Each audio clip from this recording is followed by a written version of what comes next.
I just love the gift of drawing. It soothes me. It relaxes me. It makes me feel good about who I am. I was born without arms and impaired use of my legs because of the drug thalidomide that was given to my mother when she was pregnant with me. For most of her life, Tawana Williams was determined to prove that she was no different than anyone else. But as a child, it was hard. But growing up, it was tough for me. At home was good. The home setting was good. The love, the support.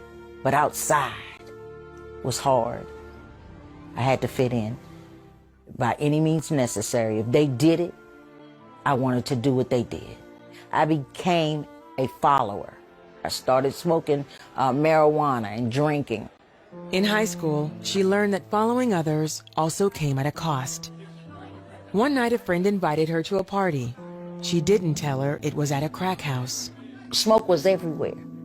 The room was full of smoke. And my girlfriend said, Tawana, try it. It's gonna make you feel good. She put the crack pipe to my mouth, held it, lit the lighter, and it was over. The first hit, I was hooked. The addiction quickly took over Tawana's life, derailing the dreams she had for her future.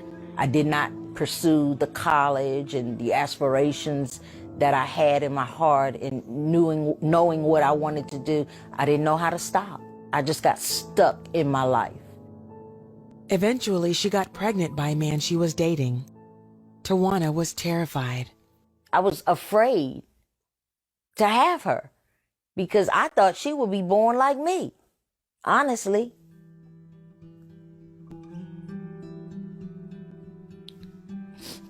When she was in my stomach, I was like, should I abort this baby?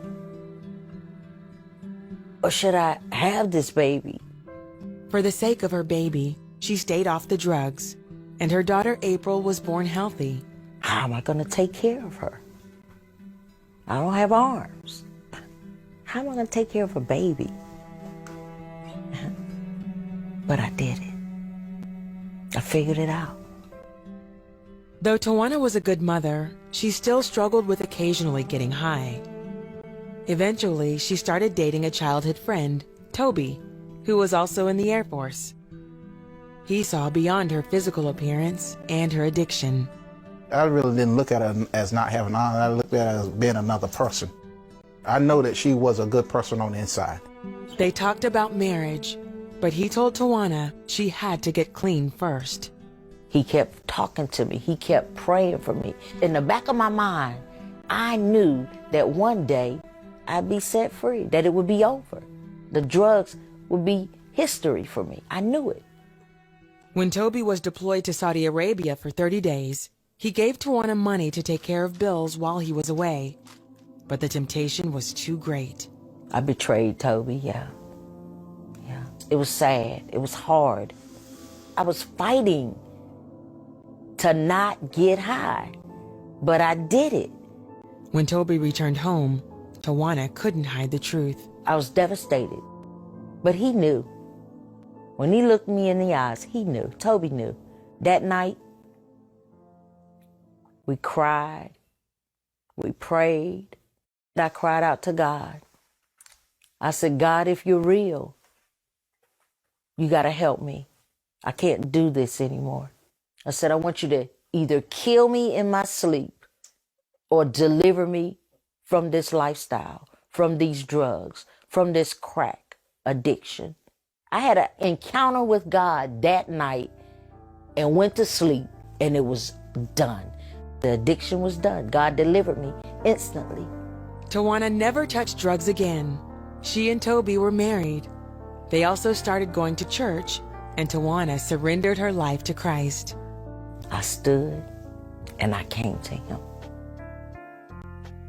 Yeah, I gave my life to Christ, and I told him that I needed him more than ever. And I did it. I did it. When she gave her life to Christ, I knew that we was on the right track. And I was like, she got it. She finally got it. She started to understand how much God loved her. I realized that God was there all the time, and I didn't even know who he was, but he was there. Tawana says she has found true acceptance and purpose through Jesus Christ. When I realized that I could do all things through Christ who strengthened me, that thing resonated in my heart and in my life and in my spirit. And that's who I am. I'm unarmed, but I'm dangerous.